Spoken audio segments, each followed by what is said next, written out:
Hi, hi, I'm gonna review today's film Lasthouse on the Left and just give my thoughts and how I think the film played. I'm a big Wes Craven fan. I really love Nightmare on Elm Street and The People Under Stairs, as well as The Hills Have Eyes, the original one. I really feel that this film, has really aged well. I know sometimes the acting and the set design is a little out of date by today's standards, but I mean, I really enjoyed it, and I really thought it was a very well-made movie. That being said, it does have some flaws. It's not perfect by any means. There are some scenes that I think are, gone a bit too far, but for the most part I enjoy it. My backstory with this film is quite an interesting one. Now, I used to live, in the small town of West, and, West Texas, a little Czech town. And there was a video store called Video World, and I'd always go down there and rent movies and have good, good times. And that was one movie they would not handle, surprisingly. I mean, they had I Spit on Your Grave, which to me is way more intense than, that particular movie, but I would always go and rent the old VHS tapes just because that's what that's most of the movies I like. That's most of the movies I watched. So, I rented the VHS, rented the VHS tapes and stuff, but they would never carry Lasthouse on the Left. I asked for it multiple times, they would, they wouldn't carry it.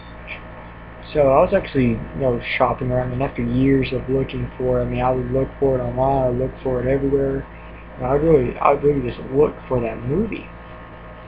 And I actually found, a copy at Walmart, and I was like, what the fuck, this is at Walmart?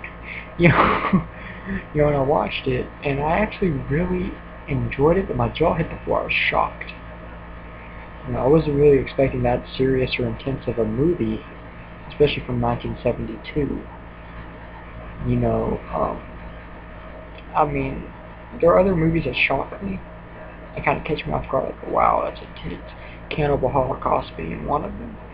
But this film was really intense in the fact that, it felt real. It was really gritty and it felt real, and I thought the bad guys did a great job of playing bad guys. There's this one scene where, they assault the girl, they rape her, and the lead guy, Krug, is kind of drooling on her. And, and all the other bad guys are kind of looking at him like, what would you do? And they look disgusted. And, she walks in the water, bam, and shoots her.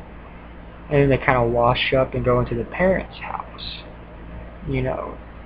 And, basically the story, the whole story, I probably should have got to that first. Instead of, just diving in right into the review. I apologize for that. It's basically these girls are going to a concert and they want to score some pot before they go to the concert. There's these bad guys who escaped from jail. There's Krug, Weasel, Sadie Jr. Krug's the leader of the gang. And they basically, the girls knock on their door to buy the weed. They get kidnapped. They get taken out into the woods. They're raped and murdered. Now they have car trouble or something, and they go into the parents' house. The parents, find the remains of the bloody clothing and stuff and the necklace on Junior, and they decide to take justice into their own hands and kill the killers. This particular movie I highly enjoyed, I highly liked, and I really just thought it was a fun little film, and I really enjoyed it, and I definitely recommend it to anybody who's a fan of 70s movies as well as exploitation horror films. I really wouldn't recommend the remake. The remake's a little watered down, a little tame. It's not really what I would consider, a good movie. It's kind of glossy and has a CW cast behind it. But I would definitely recommend Lasthouse on the Left, the original 1972 version. I really enjoyed it, and I thought it was a good movie. Thank you for watching, and, check it out. I'm kind of new to this YouTube thing. I'm trying to learn it. I actually have, so many channels. But, thank you for watching. If you like the video, like it, subscribe, whatever. That's my opinion on Lasthouse on the Left. And if anyone's interested, I'll make some more videos, who knows. But, thank you for watching if you watched, and have a great day.